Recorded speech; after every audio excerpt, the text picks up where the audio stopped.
The Sanctuary and 2300 Days. Chapter 10. An Inexplicable Position. The position of those Adventists who have attempted to readjust the 2300 days in order to extend them to some future period in which Palestine should be purified or the earth be burned has been, to say the least, extremely embarrassing. In the Herald of December 28, 1850, Josiah Litch remarks as follows: "Chronologically, the period is at an end, according to the best light to be obtained on the subject, and where the discrepancy is, I am unable to decide. But of this we shall know more in due time. God is his own interpreter, and he will make it plain." But not being able to longer maintain a position in denying the termination of the 2300 years in the past, while at the same time they were setting forth an unanswerable vindication of the original dates for the commencement of the period, the Herald has at last denied the connection between the 70 weeks and the 2300 days. We write this with deep regret. A correspondent asks the following questions, and the editor of the Herald gives the answers, which are enclosed in brackets. In your chronology, the cross is placed AD 31. What are the principal objections which bear against its being placed in AD 39? Answer. Number 1, the absence of any evidence placing it there. Number 2, the contradiction of the wonderful astronomical, chronological, and historical coincidences which show beyond the shadow of controversy that the 7th of Artaxerxes was in B.C. 457 to 8, that the birth of Christ was B.C. 4 to 5, that the 30th year of Christ was 483 years from the 7th of Artaxerxes, that the crucifixion was in AD 31, and that was the point of time in the last week when the sacrifice and oblation should cease. If the 70 weeks of Daniel 9 do not commence in the 20th of Artaxerxes, how can the 2300 days begin at the same time with them and yet terminate in the future? Answer. They cannot. Must we not henceforth consider that they have different starting points? Answer. Yes. Advent Herald, May 22, 1852. That this is a serious departure from the original Advent faith, let the following, which once formed a part of a standing notice in the Advent papers under the head of Points of Difference Between Us and Our Opponents, answer. We claim that the 9th of Daniel is an appendix to the 8th, and that the 70 weeks and the 2300 days or years commence together. Our opponents deny this. Signs of the Times, 1843. The grand principle involved in the interpretation of the 2300 days of Daniel 8, verse 14, is that the 70 weeks of Daniel 9, verse 24, are the first 490 days of the 2300 of the 8th chapter. Advent Shield, page 49, article, The Rise and Progress of Adventism.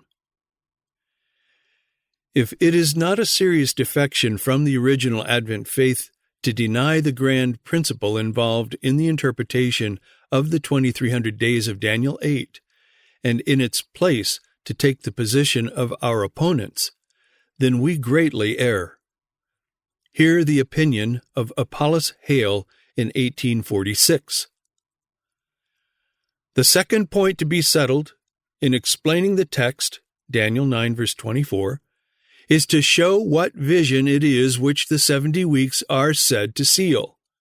And it should be understood this involves one of the great questions which constitute the main pillars in our system of interpretation, so far as prophetic times are concerned.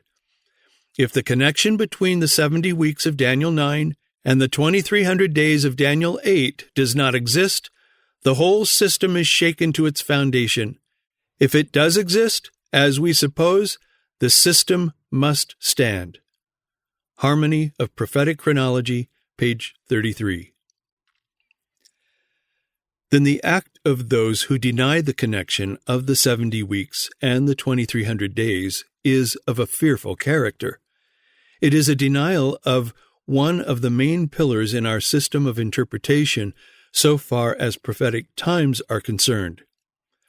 If the connection between the 70 weeks of Daniel 9 and the 2300 days of Daniel 8 does not exist, the whole system is shaken to its foundation. And now, reader, will you listen to their reasons for denying the connection between those two periods, which, as we have seen, is fortified by a mass of direct testimony? They are as follows. We have no new light respecting the connection between the 70 weeks and 2300 days. The only argument against their connection is the passing of the time. Why that has passed is a mystery to us, which we wait to have revealed. Advent Herald, September 7, 1850. Before 1843, we became satisfied of the validity of the arguments sustaining their connection and simultaneous commencement. There has nothing transpired to weaken the force of those arguments but the passing of the time we expected for their termination. We now have no other fact to advance against their connection, and therefore can only wait for the mystery of the passing of time to be explained. But of the commencement and termination of the 70 weeks, we are satisfied that they cannot be removed from the position which Protestants have always assigned them.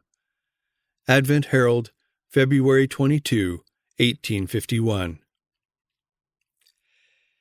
In its appropriate place, we offered conclusive testimony to prove the connection of the 70 weeks and 2300 days, and it is submitted to the reader's judgment whether the reasons offered to disprove that connection are entitled to any weight or not.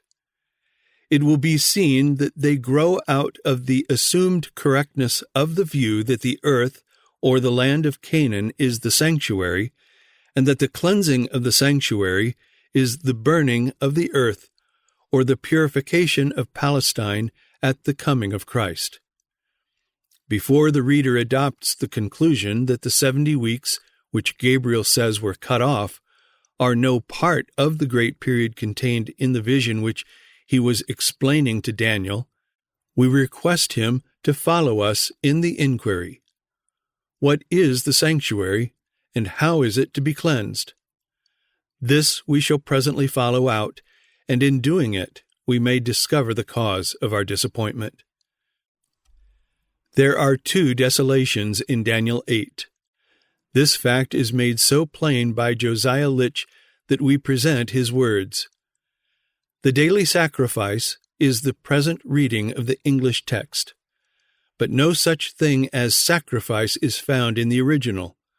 This is acknowledged on all hands. It is a gloss or construction put on it by the translators.